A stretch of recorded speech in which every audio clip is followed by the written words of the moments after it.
estados, y como ustedes sabrán, México está en un proceso de transformación. Estamos en una revolución pacífica, transformando un sistema de justicia procesal penal de un sistema escrito a uno oral, a un acusatorio. Sin embargo, esta reforma también implica la transformación del sistema penitenciario, pero nadie habla del sistema penitenciario. En el sistema penitenciario están los criminales, están los psicópatas, está la escoria de la sociedad, y lo que queremos es ponerles un candado que no se salgan de ahí para que no nos afecten, porque ellos violaron nuestros derechos humanos como sociedad. Y entonces las cárceles en México se caracterizan por bodegas infrahumanas, donde a nadie le importa. A nadie nos importa eso. Si es un político que quiere ganar votos y que diga voy a transformar el sistema penitenciario, lo voy a hacer más humanista, no va a ganar votos y no va a ganar la elección. Del otro lado, el político que viene a decir voy a imponer la pena de muerte, 70 años para secuestradores, como aquí en Morelos ya están, 140 años para secuestradores en el sistema federal, y poner el candado para que no salgan de ahí. No importa si los torturamos, no importa si los maltratamos, no importa si dejamos o no ver a sus familias, no importa si a medianoche llega la Policía Federal o el Ejército para transferir a una persona de un lugar a otro. Eso no nos importa. No importa que a una señora que fue a comprar libretas para su hija, pagando con un billete de 100 pesos falso, la hayan detenido y la hayan sentenciado por un delito federal de falsificación de moneda. No importa que ella siendo de San Luis Potosí, la transfieren al penal de alta seguridad de Nayarit y de ahí a las Islas Marías. Eso no nos importa. Esta señora cometió un delito federal, falsificación de moneda, es una delincuente, y es un capo que tenemos que matar, porque en las cárceles eso es lo que pasa. ¿Sabían que es más probable que una mujer contraiga el VIH en la prisión que una sexo servidora que trabaja en libertad? ¿Sabían que dentro de las prisiones las personas están muriendo o algunos duermen colgados porque no hay espacio para ellos? ¿Sabían que tienen que pagar ellos por que venga la familia a visitarlos? O las familias también tienen que pagar para visitar a su familia dentro de la prisión. Pero tenemos una gran reforma, y ahora tenemos un juicio oral con una cámara muy bonita y todos los abogados son muy bonitos con sus trajes de corbata nueva, y estamos litigando. ¿Por qué? Porque queremos procesar ágilmente a este delincuente, entre comillas, para meterlo a la cárcel, para poner el candado, y la sociedad se olvida de lo demás. ¿Cuál es la transparencia y la publicidad y el debido proceso de los derechos humanos de esas personas que están atrás de las rejas? De esas personas que nadie los defiende, que muchas veces hasta su abogado defensor se olvidó que ahí estaba, donde algunos pierden sus familias. ¿Y cuál es el contexto de una población vulnerable? Vamos a hablar de adolescentes. Las mujeres en la prisión sufren todos los problemas y aún más que los hombres, porque las prisiones son instituciones diseñadas para los hombres.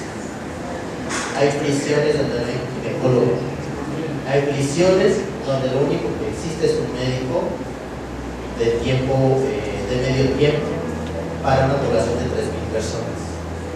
Hay prisiones donde lo único que tienen es un paramédico. Entonces, ¿cuál es esa dinámica dentro de la sociedad? ¿Qué es lo que estamos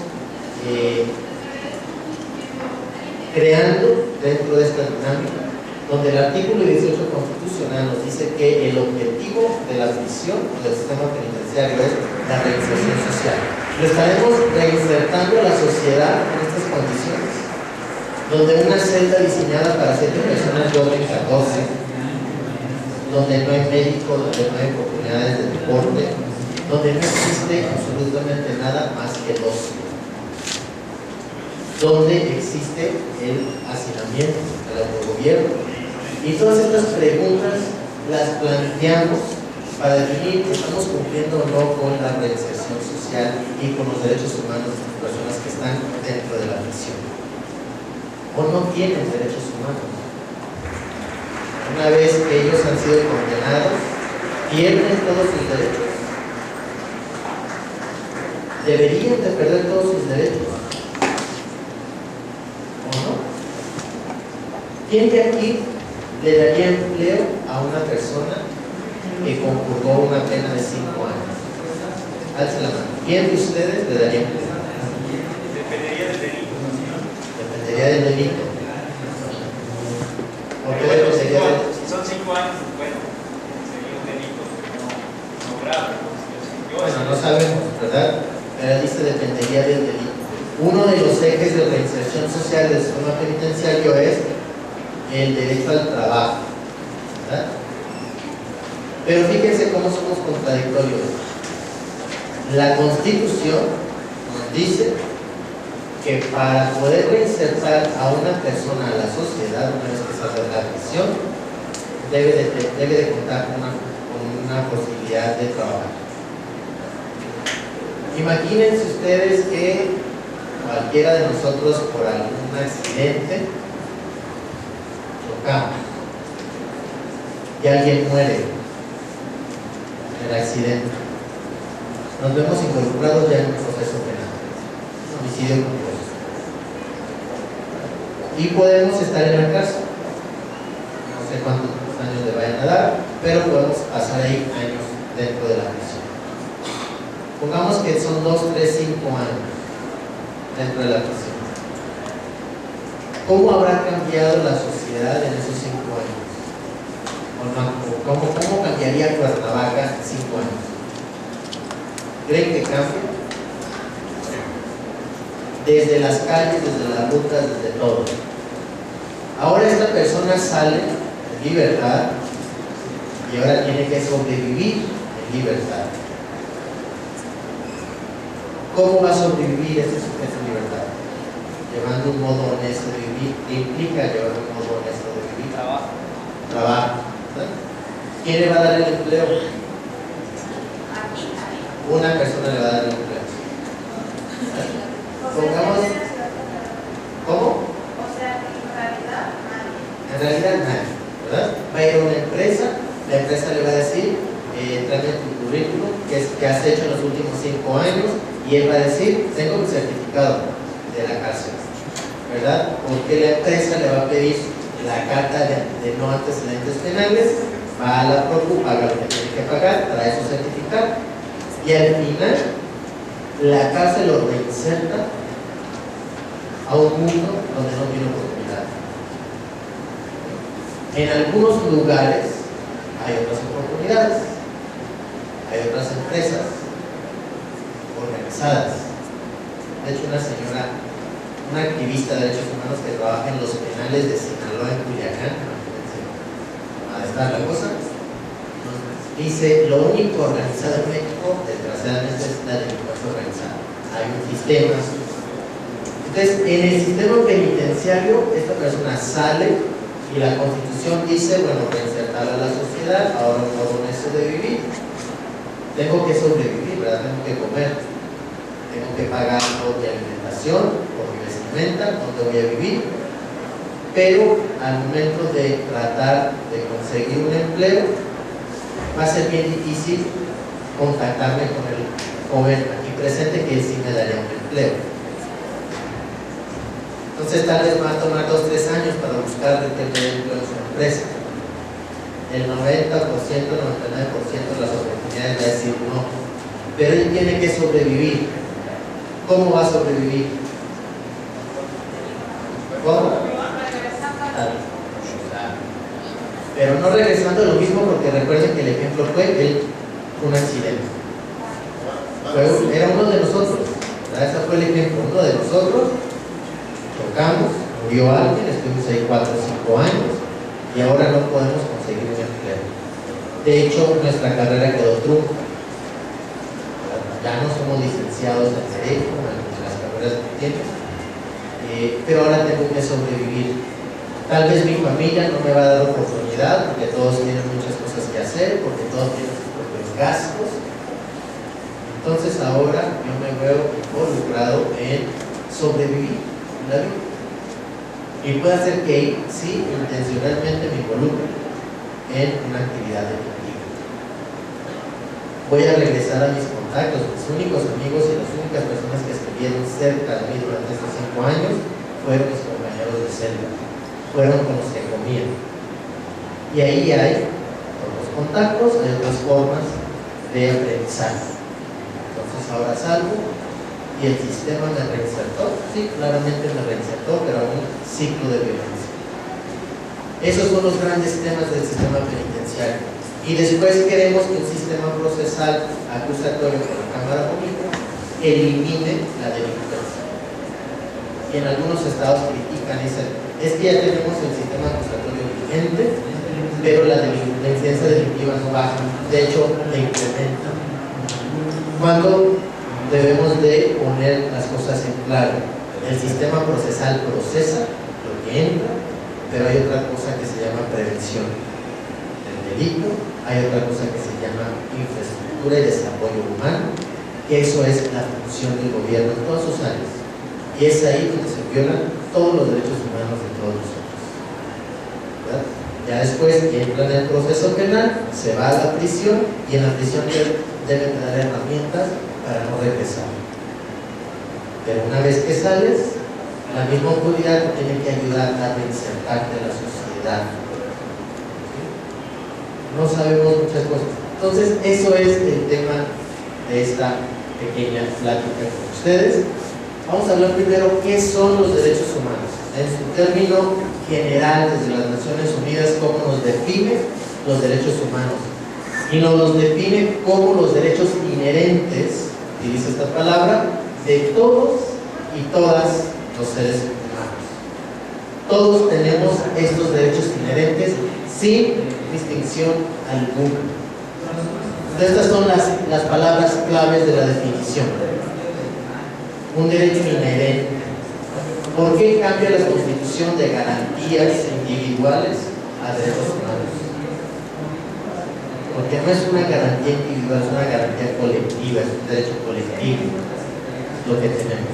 Pero también debemos de reconocer que mi derecho humano también es el derecho humano del compañero. Y si yo violo su derecho, ya estoy violando su derecho humano. En el momento que, por ejemplo, tenemos el derecho humano de libre tránsito, ¿correcto?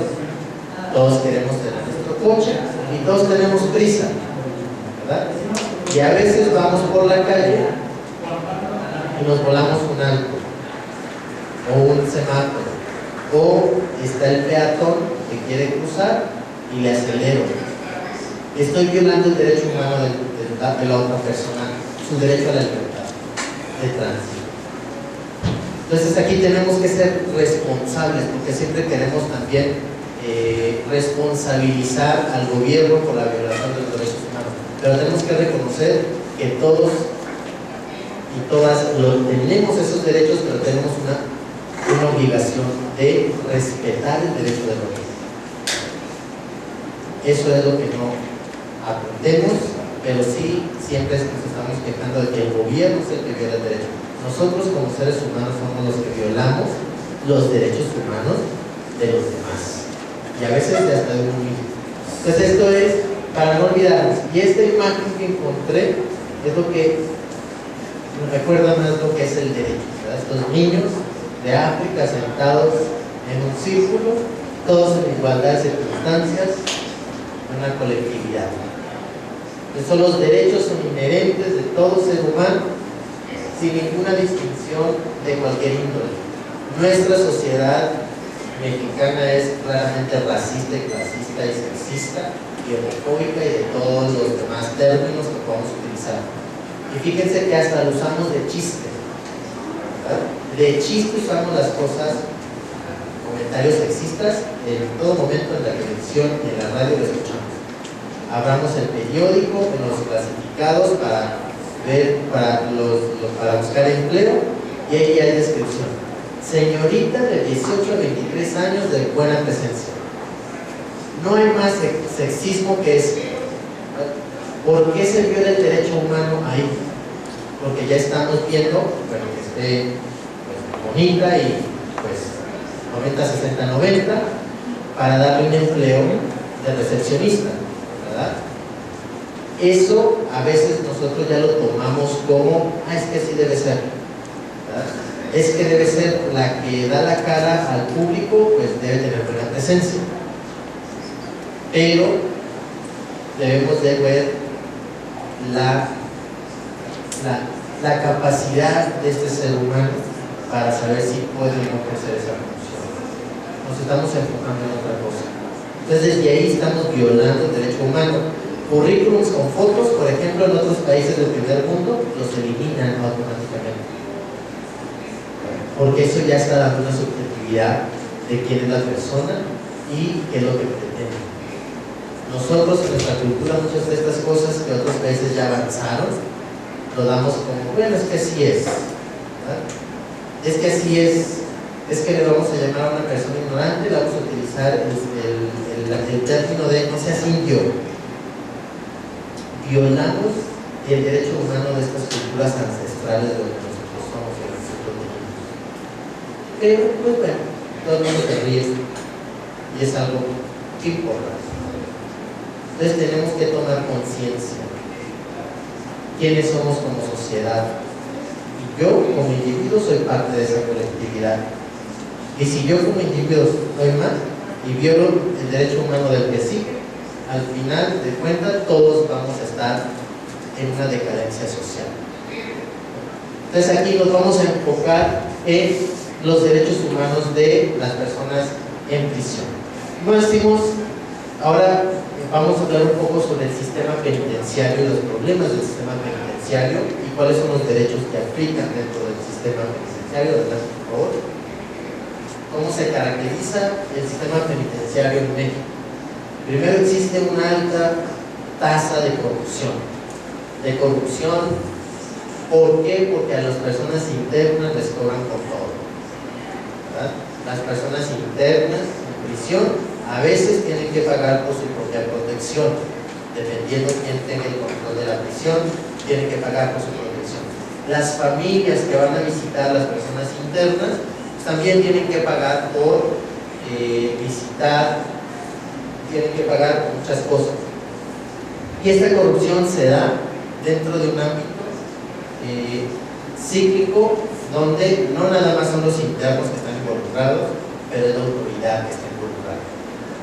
Esto es un gran problema dentro del sistema, porque con corrupción entonces tenemos drogas dentro de la prisión, tenemos armas dentro de la prisión, tenemos celulares, internet, mujeres donde no deberían de estar, hombres donde no deberían de estar dentro de la prisión, y es un caos total. Esta corrupción va a permitir que exista el autogobierno dentro de las prisiones. También se estima que las prisiones se convierten, aunque no deberían de ser, pero se convierten en escuelas de crimen por esta influencia donde tenemos personas procesadas o sentenciadas por delitos menores conviviendo con otras personas sentenciadas o procesadas por otro tipo de delitos, y todo el mundo convive y todo el mundo pues intercambia ideas. La prisión también rompe el tejido social porque separa totalmente a las víctimas, a las familias, y entonces hay estudios donde muestran que una mujer dentro de la prisión es abandonada por su familia inmediata. Una mujer que entra a la prisión, la abandona a su familia, la abandona a su esposo, la abandonan sus padres y eventualmente la abandonan sus hijos. En contraste, un hombre dentro de la prisión, vean las líneas de guía de visita, y está la mamá, está la hermana, están los hijos, la novia, la esposa, todo el mundo va a ver al hombre y a la mujer. Y dentro de la mujer, cuando no tiene protección, cuando no tiene su defensor presente, pues muchas veces la tratan de vender y de manipular dentro de la prisión. Cuando las mujeres se resisten, entonces las clasifican como lesbianas. Entonces empieza ahí la trata de personas dentro de la prisión, y por eso esta población es la más vulnerable para contraer el VIH-Sida. Porque algunas prisiones, algunos directores de ciertas prisiones a nivel nacional niegan que las personas en la prisión tienen relaciones sexuales. Por lo tanto, no permiten el condón. La violación a todos los derechos humanos habidos y por haber, porque vamos a ver algunos. Existe un hacinamiento carcelario, es una sobrepoblación penitenciaria. Actualmente en México tenemos una población de más de 240,000 personas en la cárcel internacional. De estos, más de 100,000 aún no han sido condenados, no han sido sentenciados. 240,000, ¿se imaginan cuántas personas son estas? ¿Cuál es la población solamente del municipio de Cuernavaca? No hablemos del área metropolitana, solamente de Cuernavaca. ¿Alguien sabe? Son alrededor de 350,000. Solamente en el municipio de Cuernavaca, no estoy hablando de Jutepec, de Temisco y todo lo demás. Podría ser toda la ciudad de Cuernavaca una prisión. Al grado que vamos, en 10 años vamos a estar ahí. De esto se estima, la capacidad de una prisión se estima por el número de camas que tiene. Quiere decir que cada interno debe tener su propia cama para dormir. Si una celda está diseñada para tener 100 personas, o una prisión para tener 100 personas, es decir, 100 camas para dormir, porque no va a dormir en el piso, a nivel nacional en México la sobrepoblación es de 126%. Quiere decir que tenemos 100 personas y 26 más. Tenemos 100 camas, los otros 26 pues tendrán que ver cómo van a dormir. En el piso, obviamente, dependiendo de la celda, uno tiene que dormir colgado, como en el norte del Distrito Federal. En este mar de gente pretendemos sanarlos o reinsertarlos o convertirlos en una persona nueva. Pero también nos afecta mucho el populismo punitivo. ¿Cuál es el populismo punitivo? Cuando se aproximan las elecciones o cuando ocurre un delito de alto impacto, entonces viene la respuesta legislativa. Pena de muerte para secuestradores, cadena perpetua para secuestradores. ¿Qué más viene? 140 años, 70 años para personas en la cárcel. Y entonces nos contradecimos totalmente porque tenemos un derecho constitucional de reinserción social. Entonces a una persona que tiene 140 años de prisión o 70 años, dependiendo la edad que lo condene, pues le estamos reinsertando no a la sociedad, sino al panteón. Que llega a salir muerto, no va a salir vivo. Entonces ahí sí hay reinserción al panteón, no a la vida. Y siempre va a haber recursos financieros y humanos insuficientes. Eso siempre va a pasar, ¿no? Todo esto, este hacinamiento carcelario según el estándar internacional nos dice que cuando sobrepasa el 120% se considera que hay autogobierno. ¿Qué quiere decir autogobierno? Que los internos son los que gobiernan la cárcel, son los que deciden qué pasa dentro de la prisión y qué pasa afuera. ¿Qué cártel es el que va a ser responsable de meter la droga? Esto pasa. Entonces, ese es el autogobierno. Y en México, a nivel nacional, algunas prisiones no están sobrepobladas, pero esto es un promedio nacional. Adelante. Ahora el perfil, hay ciertos estudios que han analizado quiénes son estas personas que están dentro de la cárcel. El 40% de los internos está dentro de 18 a 30 años de edad. Nuestra edad. Yo tengo 17. Es la edad de mayor productividad y de mayor creatividad de un país. El 40%, o sea, son más de 100,000 personas, tienen esta edad. Esos jóvenes deberían de estar en universidades, desarrollándose para contribuir al crecimiento del país. El 71% de las personas en la cárcel y el 86% de las mujeres tienen hijos. vamos a hablar un poquito de la dinámica familiar de las personas internas. Cuando un varón, pongamos un hombre, entra a la cárcel, tiene su esposa y tiene 4 hijos. Él se va a la cárcel. ¿Qué pasa con esos 4 hijos y con la esposa?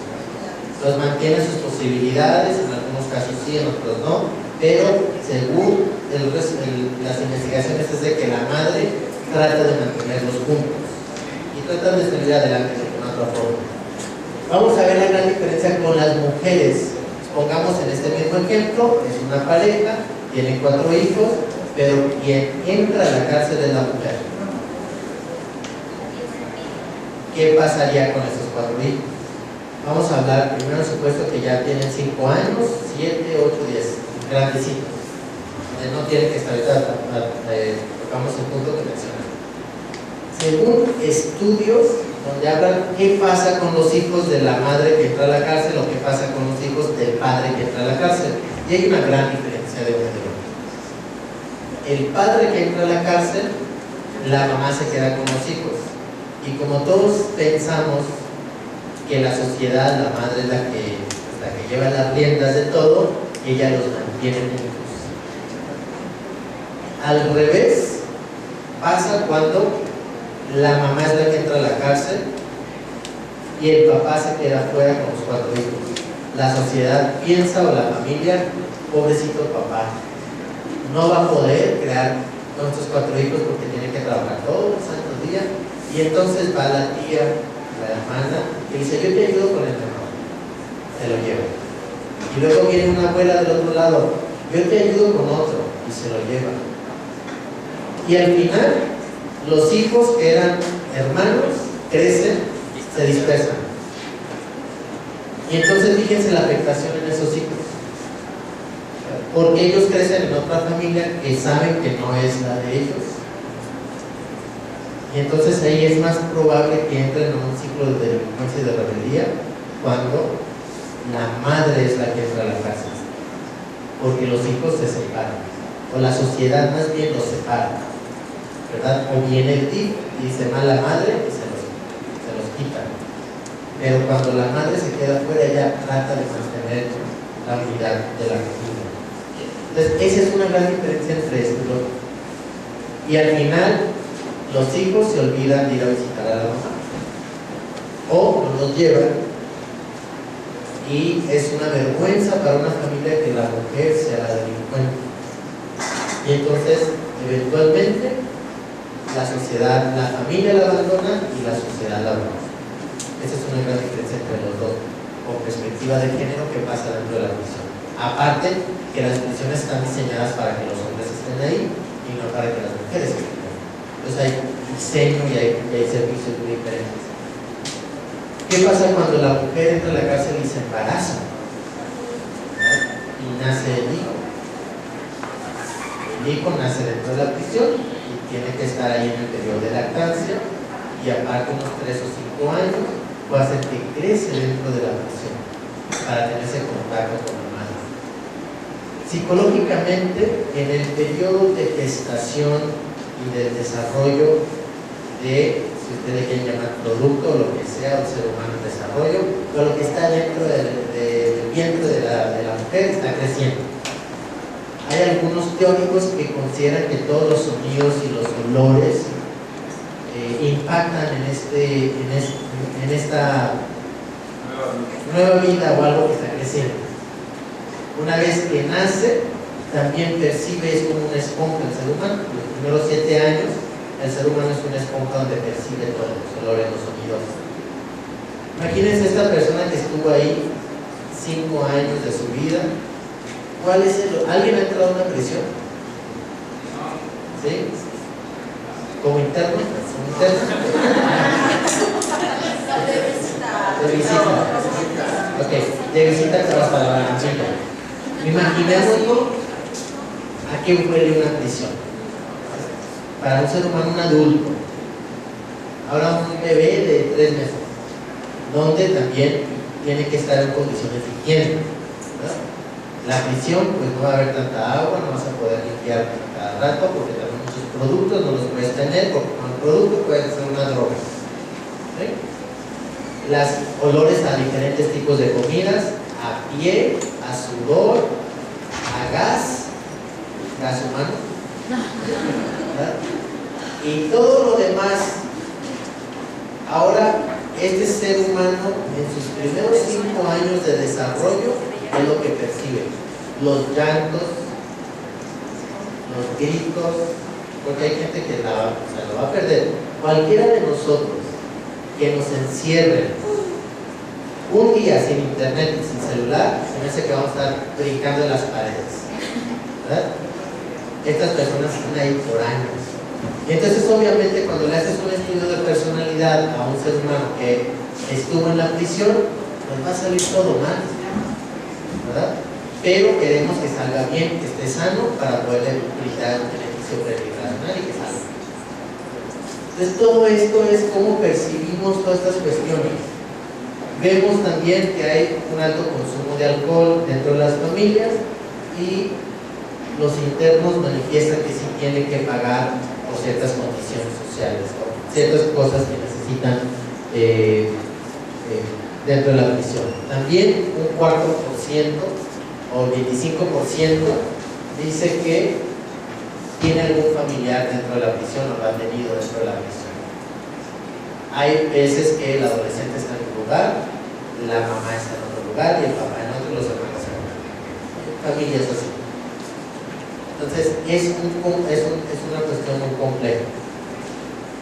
Los tipos de delitos: el 55% de los internos en las prisiones están cumpliendo sentencias por robos, ¿verdad?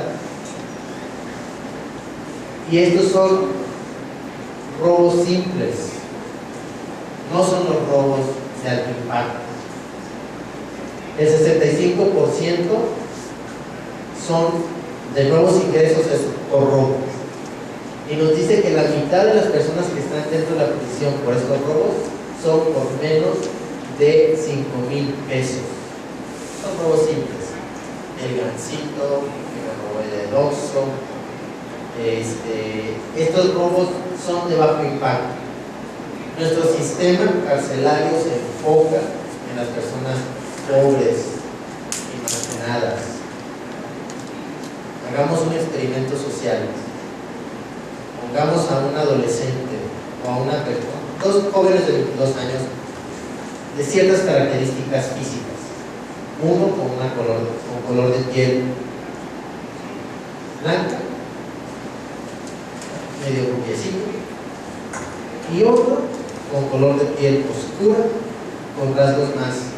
A los dos les decimos: corran a las 12 de la noche por esta calle, uno va por un lado, otro va por otro, y denunciamos un robo. Pasa el robo y quién sabe qué más le puedan placar. Si no tiene dinero y no puede pagar para que ese policía no lo lleve a la fiscalía, no lo ponga puesta a disposición, ese entra a la cárcel.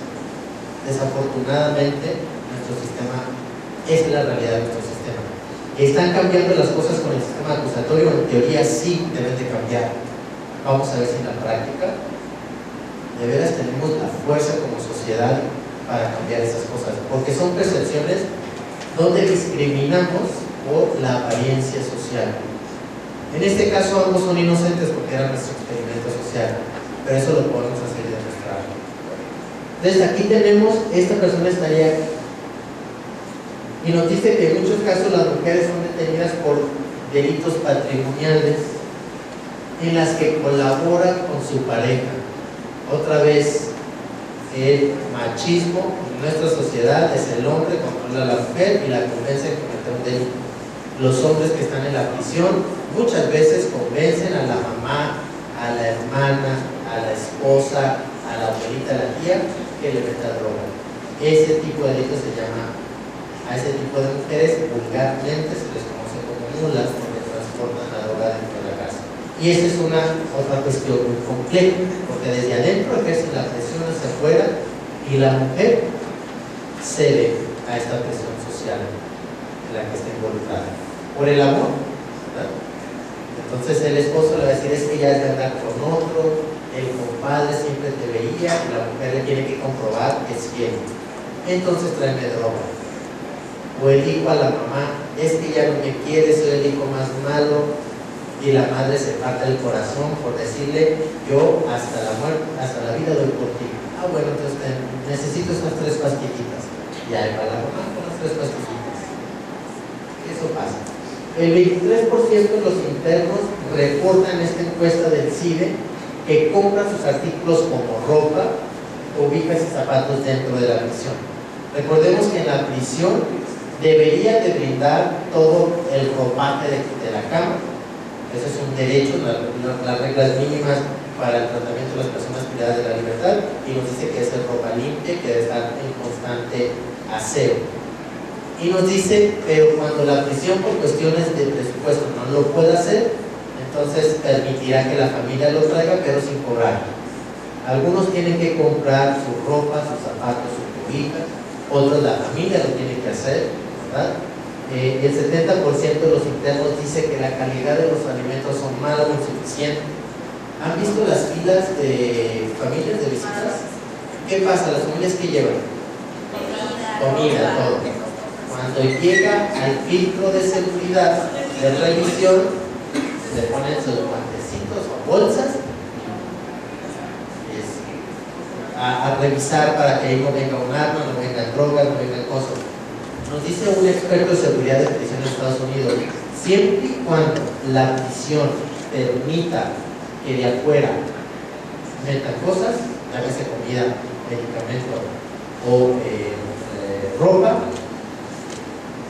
la posibilidad de que entren armas y droga es bien grande. Y cuando las prisiones hacen eso es porque intencionalmente quieren que algo entre. Si la prisión de veras quiere que no entre nada, cierra las cosas. Solamente entran las personas, pero no traen. Porque las personas son bien creativas en cómo ingresar. La droga, el ser humano, el cuerpo humano tiene orificios, ¿verdad? Los cuales se imaginan. Dentro de esos orificios hagan muchas cosas: drogas, en bolsitas, y a veces la bolsa se revienta. ¿Sabes? Entonces, esto es un gran problema. Porque la población interna le pide que su familia le lleve alimentación, porque muchas veces no es suficiente, muchas veces está echada a perder.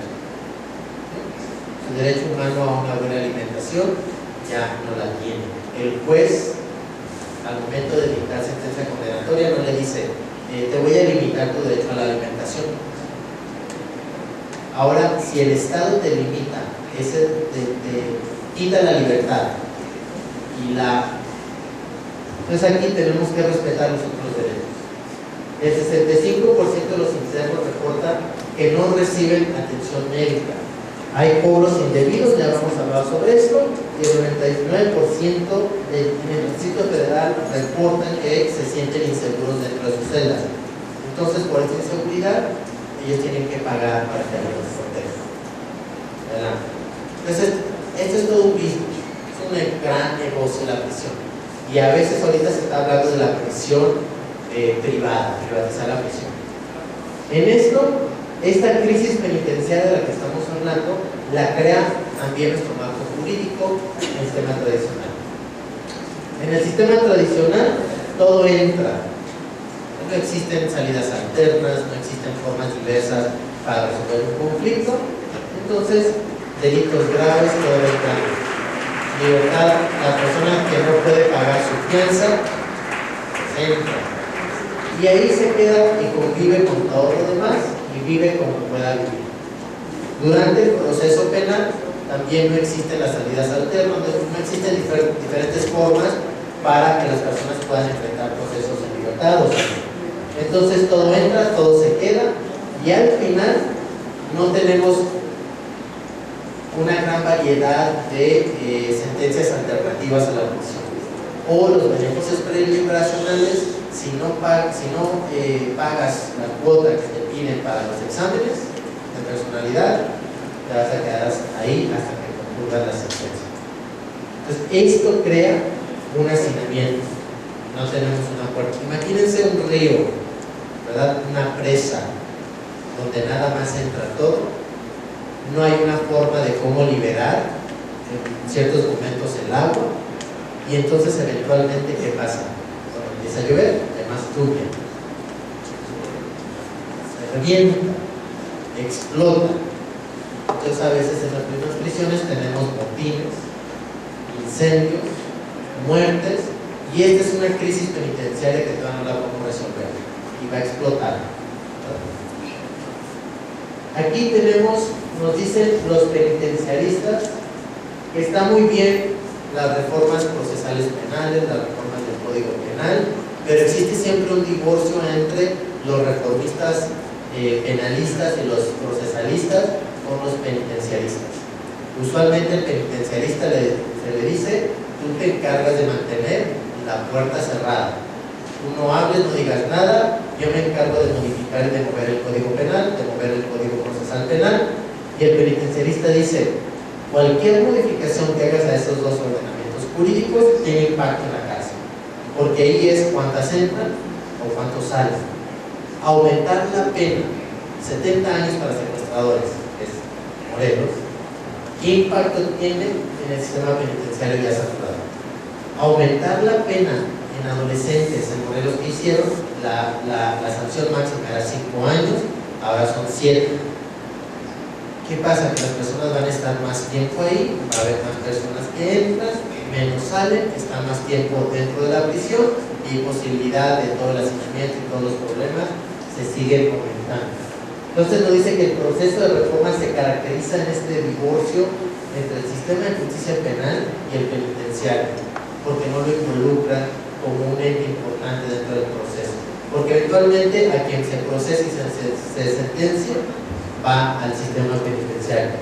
Entonces, la institución penitenciaria, que es la cárcel, ellos no determinan quién entra a la prisión, ni cuándo entra a la prisión, ni cuándo sale, ni cuántos entran, ni cuántos salen, ni cómo van a entrar, ¿verdad? Tampoco el por qué. Ellos no son los que procesan, ni hasta cuándo van a estar ahí. ¿Por qué? Porque ellos nada más reciben a las personas, pero en ese recibir se tiene que tomar en cuenta las características dentro de la prisión, los problemas que tiene la prisión, los derechos humanos que están involucrados, porque es ahí donde los sistemas son integrales. Pero hasta ahorita hay una fragmentación entre un sistema y el otro. Aquí nos hablan sobre lo procesal, se encarga de la prisión preventiva, quién puede entrar dentro de la prisión por prisión preventiva, qué medidas cautelares existen, qué salidas alternas existen, los tiempos, los delitos, y si le movemos a lo procesal, si decimos vamos a aumentar los delitos graves, ¿verdad?, vamos a eliminar medidas cautelares en libertad o salidas alternas, eso va a tener un gran impacto en el sistema penitenciario, porque así todos muchos procesados va a haber más dentro de la prisión. Si por el otro lado en el Código Penal creamos más conductas como delitos, creamos más agravantes, aumentamos penas y sanciones, limitamos alternativas a la prisión, ahí también creamos otra vez el hacinamiento penitenciario. Entonces, esta idea para guiar o atender el hacinamiento penitenciario y para cumplir con el 18 constitucional de la reinserción social, tenemos que tener poblaciones manejables. Pero esto nos crea caos dentro de las prisiones porque aumentamos penas, pero aumentamos penas con una idea del populismo punitivo. El populismo punitivo es que me va a ganar votos. Me gana votos a abogar por tener mayores derechos humanos y respeto a los mismos dentro de la prisión, o me gana más votos, es decir, pena de muerte. Aunque las personas y los partidos políticos, que no voy a decir cuál, proponen eso, son ignorantes de la Constitución y del derecho internacional, por lo menos de nuestra Constitución, de nuestro marco local. Entonces, esta es una cuestión de que todo esto impacta en los derechos humanos de la persona que está dentro de la prisión. Y si estamos hablando de estas reformas, nada más para recordarles qué reformas constitucionales tenemos en materia de la que estamos hablando: la de adolescentes del 2005, la del sistema de seguridad y justicia del 2008, los derechos humanos, la del 2011, y la reciente reforma del 2013, donde se va a unificar, donde ya tenemos un Código Nacional de Procedimiento penales, ya no vamos a tener que aprender tanto código, solamente uno. Bueno, ustedes tienen que aprender tres sistemas: el tradicional, el local y el nacional. Pero también se va a tener una ley nacional de ejecución de sanciones, lo que regula todo el sistema penitenciario, y una ley nacional de justicia alternativa. Ya las leyes de cada estado van a desaparecer, pero todas son reformas constitucionales que abarcan este concepto de derechos humanos. Y estas reformas del sistema acusatorio lo que pretende es crear mayores formas o mayores facilidades para que las personas enfrenten procesos en libertad. Primero, que no entren, ¿verdad? El robo del gansito, si reparo el daño y pago mis 50 pesos de lo que cuesta el gansito, bueno, no cuesta eso, pero ¿para qué el Oxxo tiene que forzar a que todo el aparato judicial se active cuando puede reparar el daño? Hay un caso aquí de despojo de un predio y le piden 10,000 o no sé cuántos millones de pesos, 10 millones de pesos. Obviamente la persona no lo puede pagar, está en proceso y está en la cárcel. Dice, pero es que ahí está el predio, o sea, ese no se lo llevó. Ah, pero es que para garantizar la reparación del daño, pero el predio está ahí, o sea, no lo desapareció, no se lo llevó. Sería diferente cuando sustraes algún objeto y lo destruyes, entonces ya pues no eres para pagar esa cosa. Pero en el sistema acusatorio lo que se pretende es de que tengamos mayores facilidades para que las personas resuelvan su conflicto, no entren a la cárcel, que sería la puerta de entrada. Ahora se limita, ciertas personas entran, otras pueden estar fuera. Dentro del proceso penal también tenemos salidas alternas, medidas cautelares diversas a la prisión preventiva, y al final también se va a permitir sentencias alternativas a la prisión y los beneficios preliberacionales por un mayor control judicial. Todo esto es para ir lidiando que las personas que tienen que estar en la prisión estén, y los que puedan enfrentar procesos de libertad con responsabilidad lo hagan. Tampoco estamos pretendiendo que vamos a abolir la prisión. Eso tal vez en algún momento nuestra sociedad esté tan evolucionada que eso lo podamos hacer. En estos momentos, pues no, sino más bien cómo racionalizamos la prisión. Quien tenga que estar esté, y quien no, pues enfrente el proceso de libertad. Adelante, por favor. Los cambios constitucionales nos antes hablábamos de pena corporal, ahora tenemos que hablar de una pena privativa de libertad. La Constitución, en el artículo 18, esto lo contenía. La pena corporal, ¿qué significa literalmente? Azotes, pegarle a una persona. Eso venía de antes, donde se permitía eso, pero recuerden, nuestra Constitución prohíbe la tortura, prohíbe la pena corporal, entonces tenemos que adecuarnos. Por eso ahora es una pena privativa de libertad, significa prisión, no es pena corporal. También cambia el concepto de reo a sentenciado. Reo, según lo que nos dice la exposición de motivos, es que el legislador determinó que el reo estigmatiza al ser humano. Entonces, si estamos hablando de una organización social con base a derechos humanos, pues no vamos a destruir su dignidad y estigmatizarla. Entonces ahora tenemos dos tipos de poblaciones en la prisión: procesados o sentenciados. Por eso también yo siempre a mis alumnos les digo, vamos a eliminar de nuestro léxico la palabra criminal y delincuente, porque siempre queremos poner una categoría, y entonces el ser humano vive lo que la sociedad ya le etiquetó. Si estamos en un delincuente, entonces él va a decir, bueno, mi papel en la sociedad es ser delincuente, por lo tanto, cuando salga de aquí voy a ser delincuente. Es psicológicamente el sentido de las palabras que utilizamos construye nuestra realidad. Entonces, por eso también no nada más es cambio de palabras, sino de concepto. Quise cambiar al final la readaptación social por la reinserción social.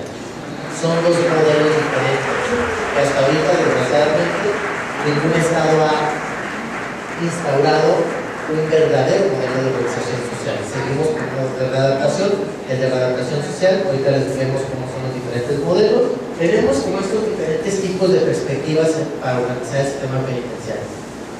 Se hablaba anteriormente de una regeneración de la persona en la prisión.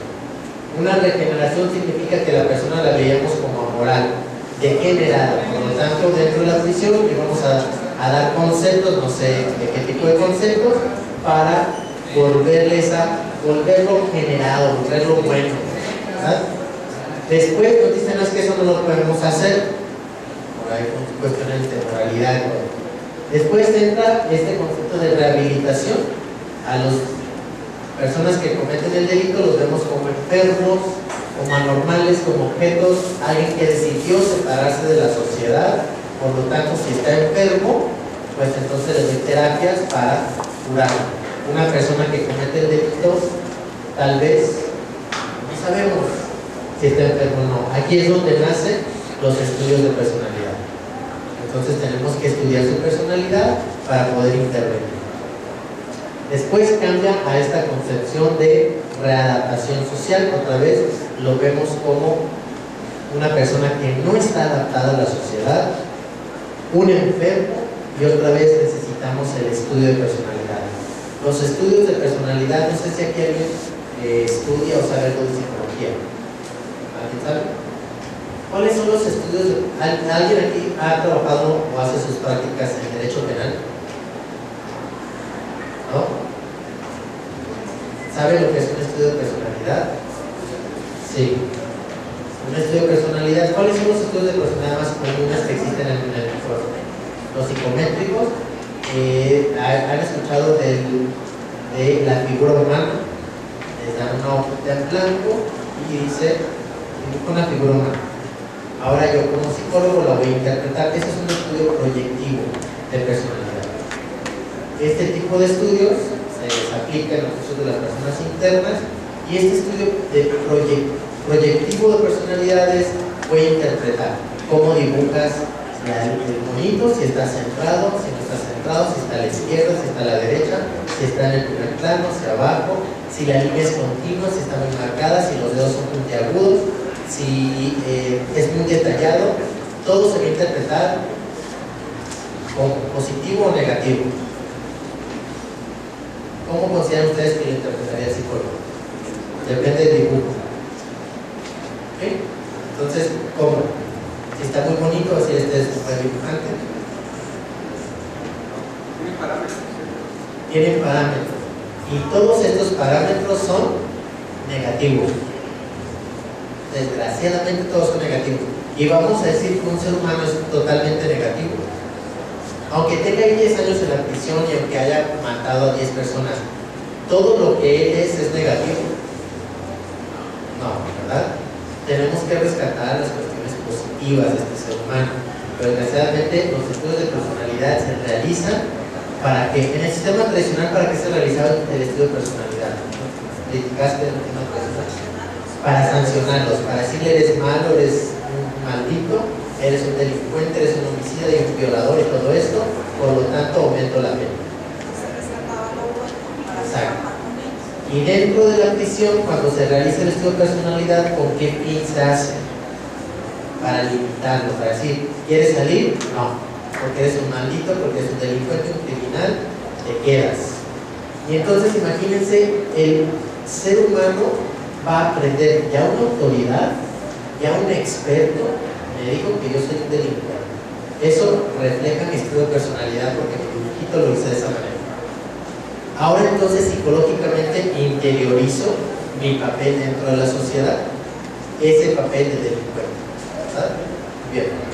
Entonces aquí ya con estos estudios de personalidad también violo todo lo que es los derechos humanos de las personas dentro de la prisión. Entonces aquí el modelo de reinserción ahora parte de una presunción de que la persona es normal y que si decidió cometer un hecho delictivo tiene que responder por el acto, es decir, el hecho delictivo y no por sus aspectos personales. Estamos hablando del derecho penal de acto contra el derecho penal de actor, ¿verdad? Entonces vamos a sancionar, o le vamos a aumentar la pena, o le vamos a negar algún beneficio por lo que hizo, no por lo que es o por lo que no es dentro de su concepción psicológica, porque eso desgraciadamente no lo vamos a poder cambiar.